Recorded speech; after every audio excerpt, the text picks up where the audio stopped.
One day with Christian Peacemaker Teams, CPT, in Hebron, Palestine, we were documenting home demolitions, the illegal home demolitions the Israeli military was doing of Palestinian homes. And as the day was completing, I was walking back up a hill to tell one of the CPTers up on the hill that was filming the demolitions to come down, and we were getting ready to leave.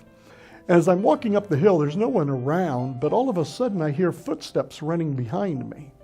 And so I turned to see what it was, and as I turned, there was an Israeli border police running up to me, and as I turned, he took the butt of his rifle and smashed me in the middle of my back, knocking me forward and knocking me down. And as I started to get up, he kicked me in the ribs and knocked me sort of backwards, and I quickly started scrambling to my feet, and he kicked me again in the shin, which hurt with his steel-toed boots, hurt quite a lot. And I get up, and he smashes me again. It glanced off my shoulder, the rifle butt, and then hit me in the side of the face. And I recognized a soldier as this Avi, who we'd had several confrontations and different interactions with. Going back to where we'd stopped him from shooting into a crowd of Muslims praying one day, and firing tear gas into hospitals, things like that. So, I said, Avi, what's going on? But he just turned and left.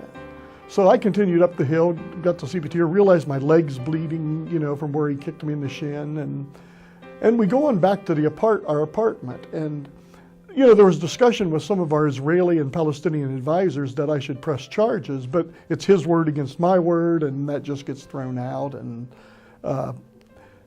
then they noticed on the video that the person had been filming of the home demolitions, he had panned out, and in the corner of the frame, you can see me walking up the hill and totally unprovoked attack on me. And so we decided that I would press charges because Palestinians don't have that option really to do anything.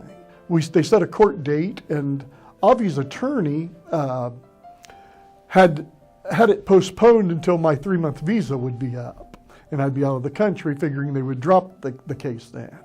But I assured the prosecutor that I'd be willing to come back or stay longer if they'd extend my visa. And so it was rescheduled, and this went on for a year of it being postponed, and finally, the day of the hearing comes. I was to sit outside the courtroom. There was 2 doors going into the courtroom and a 20-foot bench in between. And so I sat down on the end of the one bench. Within a few minutes, Avi and his attorney had already been inside, but somebody came out and sat down at the other end of the bench. And as I sort of glanced down there, I see that it's Avi. Now, one of the things in this year that had passed I had thought a lot about this case was Jesus' teaching of loving enemy and repaying evil with good and doing those things. And, I try to live that, but when somebody attacks you, that's hard to do sometimes. Also, my work with On Earth Peace, I lead workshops and also train people to lead workshops based on Matthew 18. And so here I am sitting at this bench, and Avi sitting at the other, and Matthew 18 says, if someone sins against you, go to that person and try to reconcile it. Well, in my mind, I had already sort of forgiven Avi for what he did to me, but the violence needed to stop. And that's why I had pursued this case.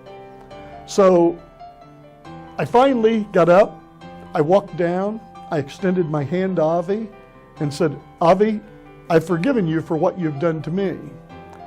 And I'm sorry that we have to be here, but this violence has to stop. He slapped my hand away and cursed me, and so I walked back down to the other end of the bench. After a few minutes, I could hear what sounded to be very heated words coming from the courtroom. Couldn't make out what they were, but it sounded very heated. And a few minutes later, Avi and his attorney came out. Avi, with his hands handcuffed and escorted by 2 Israeli military police. And as they came down the hallway, they started to turn about halfway down that hallway to me, to turn to go into this other doorway. Avi turned to me and he cursed me again, and he said, "The next time I see you, I'll kill you." And I'd seen him kill people, and yeah.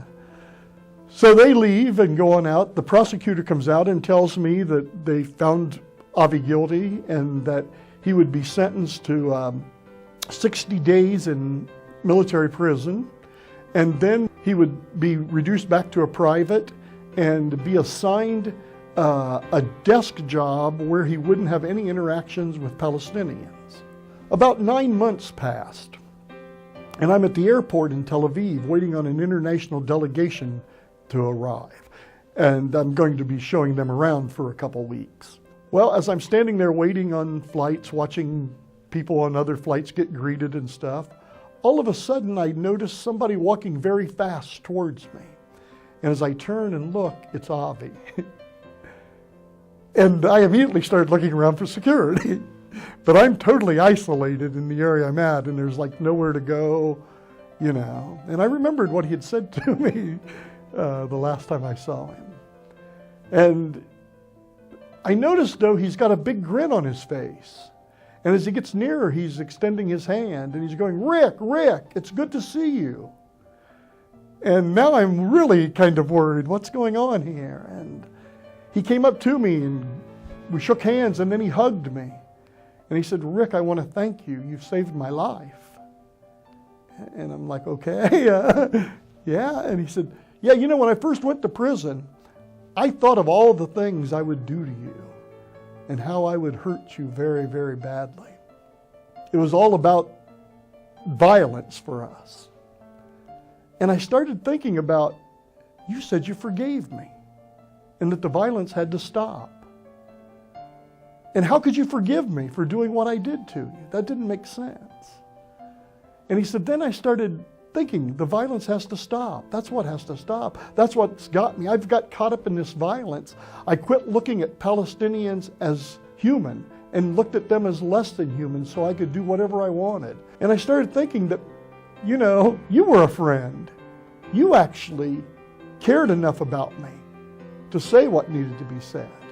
You cared about me in the times I was doing violence, and other CPTers that would intervene, put your life on the line to do that. And it made me start questioning. He said, "I hope we can be friends now." I think about how much Avi changed, but I also think about the change in myself too, in seeing such a dramatic change.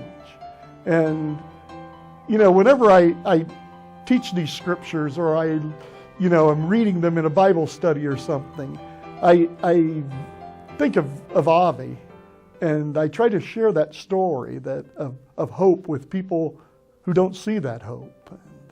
And it's given me a lot of hope in the work that I do.